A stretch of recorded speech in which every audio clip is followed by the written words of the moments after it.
Hello guys, কেমন আছেন সবাই? পদ্মা মেঘনা যমুনা, তো সেই যমুনার কথা আজকে কিছু করিব বর্ণনা। যমুনার পাশ দিয়ে ছোট্ট একটা নদী বয়ে গেছে, নাম তার ধলেশ্বরী।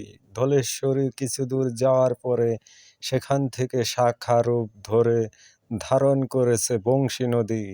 সেই পানিতে যাব আজকে আমি গোসল করতে। হাতে আমার সাবান, কাঁধে লুঙ্গি আর গামছা নিয়ে ছুটে চলছি নিরবধি। তো হাঁটতে হাঁটতে কিন্তু আমি অনেক দূর পেরিয়ে আসছি। তো আর কিছু দূর অবদূর হাঁটলে পরে পেয়ে যাব সেই বংশী নদী। বংশী নদীর পানি নাকি খুব পিওর। ওই তো দেখেন পিছনে দেখা যাচ্ছে সেই সুন্দর পিওর পানি, বংশী নদীর পানি। তো সেই পানিতে আজকে যাব গোসল করতে। সেখানে আছে আরও আমার অনেক সঙ্গী। ওই যে দেখেন দুইজন সামনে হাঁটতেছে, আরও কয়েকজন সামনে চলে গিয়েছে। তো নদীটা দেখেন, পানিটা দেখেন, খুব পিওর। আজকে গোসল হবে একদম মনের মতো।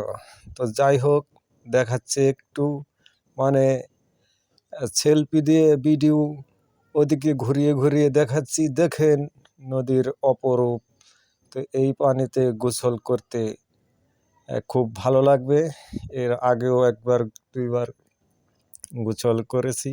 তো অবশ্যই ভিডিওটা কেমন লাগলো অবশ্যই জানাবেন কমেন্ট বক্সে। দেখেন পানির কি সুন্দর রূপ। তো সকলকে ধন্যবাদ জানিয়ে শেষ করছি আজকের ভিডিও। ভালো থাকবেন, সুস্থ থাকবেন। সকলকে জানাচ্ছি ওয়েলকাম, অভিনন্দন।